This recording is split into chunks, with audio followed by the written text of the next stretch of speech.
Hi friends, welcome back to my Varanasi trip. ఈరోజు మా day 5.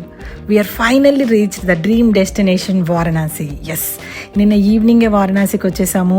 ఇదిగోండి ఈ జిఆర్టీ మహాలక్ష్మి కాశీ అన్నపూర్ణ ఛత్రంలో స్టే చేసాము. చాలా వర్త్ స్టే అండి ఇది. చక్కని రూమ్తో పాటు ఫుడ్ కూడా చాలా బాగుంది. బట్ ఇక్కడ ఓన్లీ 3 days మాత్రమే ఆపర్చునిటీ ఉంటుంది మనం స్టే చేయడానికి. సో బిఫోర్ అయితే బుక్ చేసుకోవాలి. ఎస్పెషల్లీ సౌత్ ఇండియన్స్కి మాత్రం ఇది బెస్ట్ స్టే అని చెప్పొచ్చు. మేము ఇక్కడ ఈ స్టేని చాలా ఎంజాయ్ చేసాం. మా టీం మెంబర్స్ అందరూ they are very comfortable with this stay. మేము ఉదయాన్నే బయలుదేరి ఆ విశ్వనాథుడి దర్శనానికి వెళుతున్నాము. మేము స్టే చేసిన ఏరియా కొత్త కాశీ అంటారు. ఇది రెగ్యులర్ సిటీ లాగానే ఉంటుంది. బట్ టెంపుల్ ఉన్నది మాత్రం పాత కాశీ. రోడ్లు చాలా ఇరుగ్గా సన్నని సందులు ఉంటాయి. ఇది ఒక డిఫరెంట్ ఎక్స్పీరియన్స్ అని చెప్పొచ్చు. వారణాసి అని అంటే ఫస్ట్ ఊరు అంటారు కదా, మనకి కల్కి మూవీలో కూడా చూపిస్తారు అదే ఫస్ట్ ఊరు అని. సో అప్పుడు అలా ఉండేదో ఊరు అని అనిపిస్తుంటుంది అనమాట. వారణాసిని చూస్తే ఎంత చిన్న ఇరుకు సందులు ఉంటాయి. మళ్ళీ ఆ సందులోనే 2 wheelers వెళ్తుంటాయి, ఆ సందుల్లోనే ఆవులు వెళ్తుంటాయి, ఆ సందులోనే అటు ఇటు మంచిగా షాప్స్ ఉంటాయి, sweet stalls, pan stalls, next ఏమో అన్ని రకరకాల వస్తువులు అమ్మే షాప్స్, అన్ని భలే డిఫరెంట్ ఎక్స్పీరియన్స్ అండి అసలు. ఇక కాశీ విశ్వనాథుని గుడి, ఇది పవిత్ర గంగా నది ఒడ్డున ఉంటుంది. ఇది ఒక జ్యోతిర్లింగం అండి. రెగ్యులర్ దర్శనాలతో పాటుగా స్పర్శ దర్శనం కూడా అవైలబుల్గా ఉంటుంది. బట్ ముందుగానే బుక్ చేసుకోవాలి. ముందుగా బుక్ చేసుకుంటే స్పర్శ దర్శనం చాలా బాగా జరుగుతుంది. కంపల్సరీగా ముందుగానే బుక్ చేసుకుని వెళ్ళండి ఫ్రెండ్స్. మాకు స్పర్శ దర్శనము, అభిషేకము చాలా బాగా జరిగింది. అది అయిన తర్వాత మేము ఆ ప్రెమైసెస్లో ఉన్న అన్నపూర్ణ మాతను మరియు విశాలక్ష్మి అమ్మవారిని కూడా దర్శనం చేసుకున్నాము. అన్నపూర్ణ మాత దర్శనానికి వెళ్ళేటప్పుడు సమర్పించాలనుకున్న వారు పట్టు వస్త్రాలతో పాటుగా తెల్ల బియ్యాన్ని, వడి బియ్యాన్ని కూడా సమర్పించవచ్చు. అలాగే విశాలక్ష్మి అమ్మవారికి పట్టుబట్టలతో పాటుగా వడి బియ్యాన్ని సమర్పించవచ్చు అనమాట. ఈ 2 అమ్మవార్లను కూడా దర్శనం చేసుకుని, మెయిన్ కాశీ విశ్వనాథన్ టెంపుల్ కూడా దర్శనం చేసుకుని మేము మరలా రూమ్కి వెళ్ళిపోయి డ్రెస్ చేంజ్ చేసేసుకొని టీం మెంబర్స్తో పాటుగా గంగా నది స్నానాలకు బయలుదేరాము. దారిలో ఇలా ఒక టీ కూడా సిప్ చేసేసాము. అవునండి, మనకి వారణాసిలో టీ కంపల్సరీ ఇలా మట్కాల్లో ఇస్తారనమాట. చాలా బాగుంది. అలాగే మేము కాలభైరవ దర్శనం కూడా చేసుకొని మణికర్ణిక ఘాట్కి వెళ్తున్నాము. అవునండో, ఇక్కడ రబ్డీ కూడా చాలా ఫేమస్ అండి. అలాగే లస్సీ కూడా. వీటిని మాత్రం అస్సలు మిస్ అవ్వకండి. చాలా టేస్ట్ ఉంటాయి. డిఫరెంట్గా ఉంది. మీరు మాత్రం కంపల్సరీగా ట్రై చేయండి. అలాగే బనారసి అనగానే మనకు గుర్తొచ్చేది పాన్. ఒక సాంగ్ కూడా ఉంటుంది హిందీలో, గుర్తొస్తుందా? ఎస్, ఇదే సాంగ్. సో ఇక్కడ పాన్ చాలా ఫేమస్ అనమాట. పాన్ లవర్స్కి మాత్రం ఇది ఒక బెస్ట్ ప్లేస్ అని చెప్పొచ్చు. ఇక్కడ చాలా ఘాట్స్ ఉంటాయండి. అందులో మణికర్ణిక ఘాట్ అనేది మెయిన్ ఘాట్ అనమాట. ఇది టెంపుల్కి చాలా దగ్గరగా ఉంటుంది. ఇదిగోండి, ఇది మెయిన్ టెంపుల్. కొద్దిగా ఇలా పక్కకు వచ్చామంటే ఇది మణికర్ణిక ఘాట్. చాలా దగ్గరగా ఉంటుంది అనమాట. అంటే గుడి పక్కనే ఉన్న ఘాట్ని మణికర్ణిక ఘాట్ అంటారనమాట. ఇక్కడ ఉన్న ఘాట్స్లో ఇది చాలా ముఖ్యమైన ఘాట్. ఈ ఘాట్లోనే అంటే ఎవరైనా కాశీలోనే ప్రాణం విడిచిపెట్టాలి, మోక్షం పొందాలి అనుకున్న వారు ఎవరైతే ఉంటారో చాలామంది ఇక్కడ నివసిస్తూ ఉంటారు. వాళ్ళ ఓల్డ్ ఏజ్లో, చివరి స్టేజ్లో ఇక్కడ ఉంటూ ఉంటారనమాట. సో అలాంటి వారిని కూడా ఇక్కడ మణికర్ణిక ఘాట్లోనే శవానికి దహన సంస్కారాలు చేయడం ఈ మణికర్ణిక ఘాట్లోనే ఆనవాయితీ ఉంటుందన్నమాట. మనం అలా నడిచి వెళ్తుంటే మనకి చాలా శవాలు అలా ఎదురుస్తూ ఉంటాయి. అదే ఇక్కడ చాలా కామన్ అని చెప్పొచ్చు. వాళ్ళందరూ కూడా కాశీలో మోక్షం పొందుతున్నారనమాట. వాళ్ళ ప్రాణాలు ఇక్కడ విడిచిపెట్టేస్తున్నారు. ఈ ఘాటికి వెళ్ళాలంటే చాలా ఇరుకు సందులు ఉంటాయని చెప్పాను కదా. సో రద్దీ చాలా ఎక్కువగా ఉంటుందండి. చైన్ స్నాచర్స్ కూడా ఉండే అవకాశం ఉంటుంది. కాబట్టి ఆడవారు ఇలా కొంగుల్ని కప్పుకొని వెళ్ళడం ఎంతైనా శ్రేయస్కరమని మా గైడ్ చెప్పారు మాకు. సో ఇలాంటి జాగ్రత్తలు తీసుకొని వెళ్ళడం మాత్రం కంపల్సరీ అండి. ఇప్పుడే మేము ఘాటికి చేరుకున్నాము.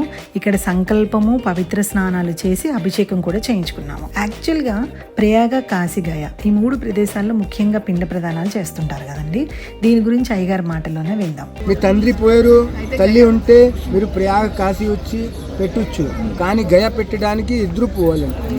ప్రయాగ అంటే విష్ణు తల, అక్కడ వెళ్ళి ముందు గుండు చెయ్యాలి. ఎందుకంటే అంత పాప ఈ చుట్టూలు గుండు చేసి తర్వాత గంగా స్నానం చేసి పిండం పెట్టాలి. తర్వాత కాశీ రావాలి.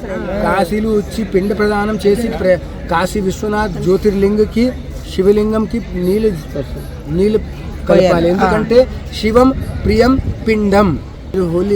హోలీ వరకు ఇక్కడే ఉంటారా? రేపు ఇక్కడ హోలీ చేయండి. ఇక్కడ హోలీ మంచిది. ఇక్కడ పక్కనే గోపాల మందిరం, రాధాకృష్ణ మందిరం, అక్కడ ఫూల్ హోలీ చేస్తారా, మంచిది. ఉదయం అయ్యగారు చెప్పినట్టుగా ప్రయాగలో మొట్టమొదట జుట్టు తీయించుకొని పిండ ప్రదానం చేయాలి. తర్వాత కాశీ, ఆ తర్వాత గయలో చేయాలి. గయలో పిండ ప్రదానం చేయాలి అంటే తల్లిదండ్రుల్లో ఒకరు బ్రతికి ఉండి ఒకరు చనిపోతే చేయకూడదు. అంటే తల్లిదండ్రులు ఇద్దరికీ పిండ ప్రదానం చేసే సందర్భాలలో మాత్రమే గయలో పిండ ప్రదానం చేయవలసి ఉంటుంది. యాక్చువల్గా మేము వారణాసి నుంచి రేపు గయాకి వెళ్దాం అనుకున్నాము, కానీ రేపు హోలీ అయింది. గయలో హోలీ చాలా రఫ్గా ఆడతారంట. హోలీ ఆ రోజు, హోలీ రోజు గయాకి వెళ్ళొద్దు అని అయ్యగారు మాకు సజెస్ట్ చేశారు. అంతేకాకుండా కాశీలోనే ఉండండి, ఇక్కడ గోపాలస్వామి మందిరంలో హోలీ చాలా బాగా ఆడతారు చూడండి అని సలహా ఇచ్చారు. ఇక్కడ గోపాలస్వామి మందిరంలో హోలీ చాలా బాగా జరుగుతుంది. అలాగే మణికర్ణిక ఘాట్లో కూడా భస్మ హోలీ జరుగుతుంది. అలాగే మెయిన్ టెంపుల్ విశ్వనాథుని మందిరంలో కూడా లోపల కూడా హోలీ జరుగుతుంది అనమాట.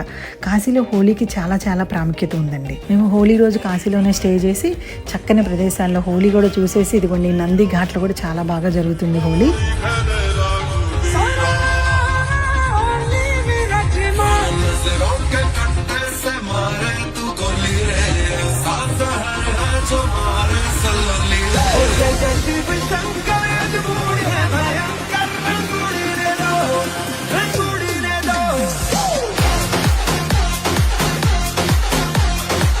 ఈ ప్రదేశాలన్నింటిలో హోలీ చూసేసి మేము సాయంత్రం గంగా హారతికి వెళుతున్నాము.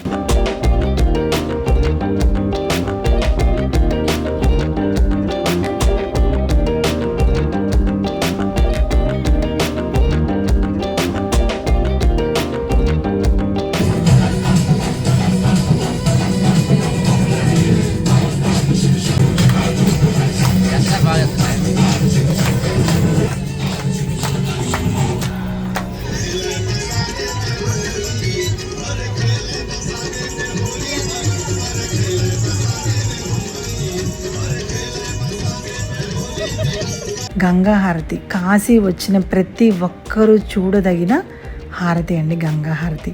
ఆ గంగా మాతకి హారతి ఇవ్వడం ఎంత భక్తి శ్రద్ధలతో ఈ అయ్యగారులు ఎంత చక్కగా వెల్ ట్రైన్డ్ పీపుల్ అనమాట వీళ్ళు.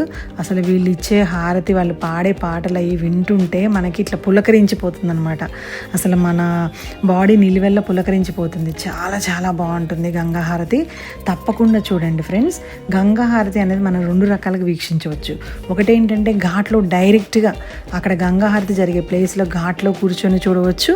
అంతేకాకుండా ఇలాగా ముందే బుక్ చేసుకొని లాంచ్ ద్వారా కూడా మనం చూడొచ్చు అనమాట. అసలు చాలా బాగుంటుంది. ఇలా లాంచ్లో గ్రూప్ పీపుల్తో చూడడం అనేది కూడా డిఫరెంట్ ఎక్స్పీరియన్స్ మనకి. ఈ గంగా హారతి చాలా ఘాట్స్ ఉంటాయి కదా కాశీలో, ఈ అన్ని ఘాట్స్ని కూడా చూడాలి అని అంటే మాత్రం ఫస్ట్ అలా లాంచ్ని అన్ని ఘాట్స్ నుంచి తీసుకొని వెళ్ళి ఫస్ట్ ఆ లాంచ్ని అన్ని ఘాట్స్ తిప్పుకొని మళ్ళీ బ్యాక్ తీసుకొచ్చి గంగా హారతి టైంకి చక్కగా ఆ ప్రదేశంలో చాలాసేపు ఆపి గంగా హారతి మొత్తం చూసిన తర్వాత మళ్ళీ బ్యాక్ తీసుకొని వస్తారనమాట. అలాగే మనకి కొన్ని రిఫ్రెష్మెంట్స్ కూడా సర్వ్ చేస్తారు లాంచ్లో. అది చాలా బాగా ఎంజాయ్ చేసాం మేము. మాకు చాలా చాలా ఆనందాన్ని ఇచ్చింది ఈ లాంచ్ ప్రయాణం మాత్రం. ఇటుపక్క గంగా హారతి జరిగింది, ఇటుపక్క మేమందరం కూడా చాలా బాగా ఎంజాయ్ చేసాం. కాబట్టి మీరు వచ్చినప్పుడు కూడా ఒకసారి ఇలా లాంచ్ ఎక్స్పీరియన్స్ చూడండి. అలాగనే డైరెక్ట్గా గంగా హారతి ఘాట్లో ఉండి కూడా చూడండి. ఈ రెండు డిఫరెంట్ ఎక్స్పీరియన్స్ ఫ్రెండ్స్. ఏది కూడా తక్కువ కాదు, 2 కూడా చాలా చాలా మంచి ఎక్స్పీరియన్స్లు అనమాట.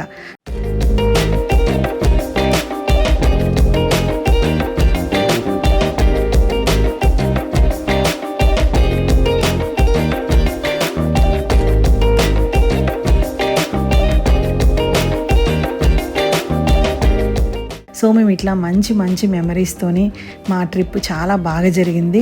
ఇలాంటి మంచి మంచి మెమరీస్ అన్నీ కూడా క్యారీ చేస్తూ మేమైతే బ్యాక్కి ఎయిర్పోర్ట్కి వచ్చేసాము.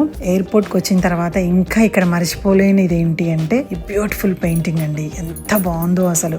వారణాసి వచ్చిన ప్రతి ఒక్కరు కూడా ఈ పెయింటింగ్ దగ్గర పిక్స్ తీసుకోవడం మాత్రం అస్సలు మర్చిపోవద్దండి. This is so beautiful. So మేమైతే హైదరాబాద్ బ్యాక్ వచ్చేసాము. సో ఇలాంటి మరిన్ని మంచి మంచి వీడియోస్ కోసం please do like, share, subscribe to my channel. Thank you.